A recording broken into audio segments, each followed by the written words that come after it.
The Wizard of Oz, retold by Joshua George.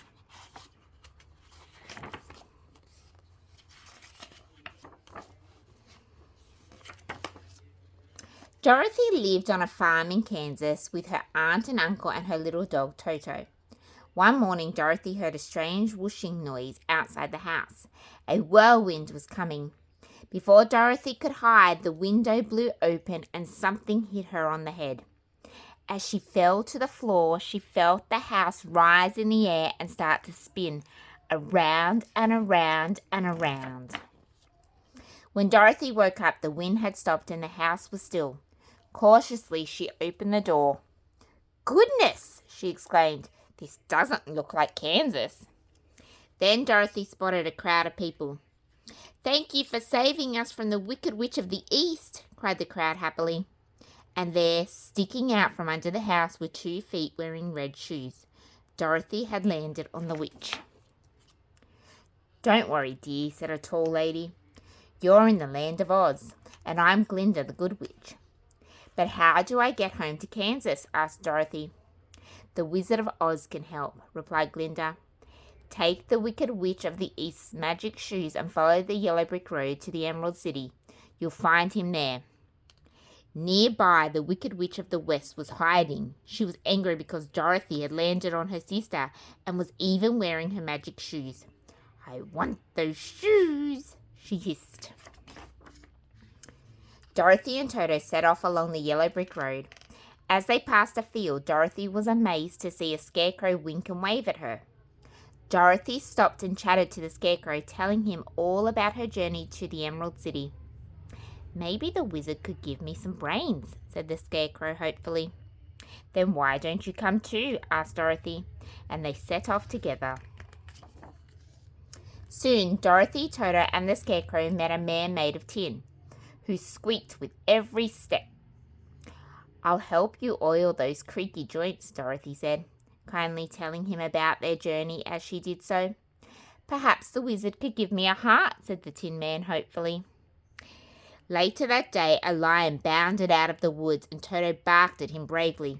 "Boo-hoo!" cried the lion. "I'm supposed to be king of the animals, but I don't have any courage." "Come with us to see the wizard," suggested Dorothy. So he did. After a very long walk, the friends spotted the green glow of the Emerald City. "Look!" exclaimed Dorothy as they got closer. "Everything is green, even the people." The friends went to see the wizard straight away. "I'll help you all if you bring me the Wicked Witch of the West's broomstick," he said. "We'll have to do it," said the lion, "or I'll never get my courage." "Or my brains," said the Scarecrow. "Or my heart," said the Tin Man. "And I'll never get back to Kansas," cried Dorothy. So the friends set off towards the Wicked Witch's castle in the west.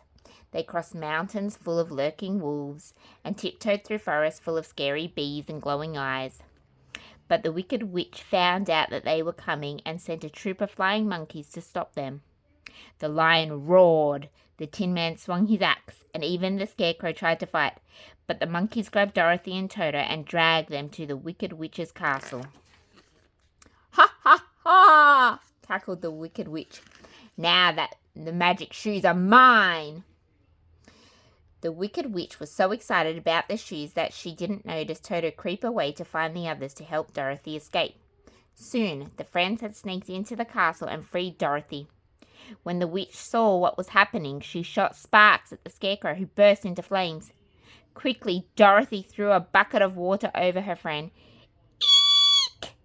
she squealed in surprise as some water splashed the Wicked Witch and turned her into a giant puddle. Dorothy grabbed the Wicked Witch's broomstick and the friends headed back to the Emerald City.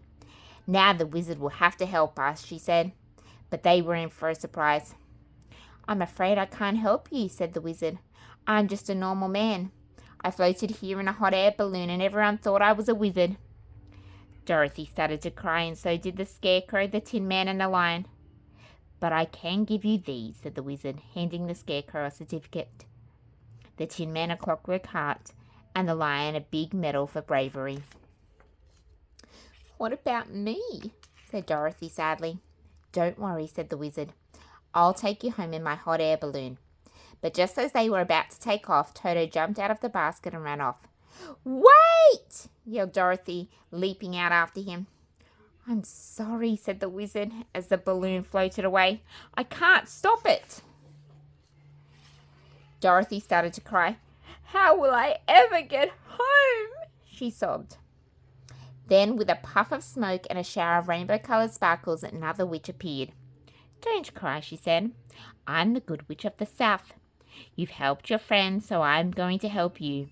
Just click your heels together 3 times. Say, 'There's no place like home,' and you'll see." So Dorothy said goodbye to her friends. "I'll miss you all so much," she said. Then, holding Toto tightly, she clicked her heels 3 times and said, "There's no place like home." Suddenly she was back in Kansas. There was her house, her aunt, and her uncle. What an adventure, she thought. But the Good Witch of the South was right. There really is no place like home.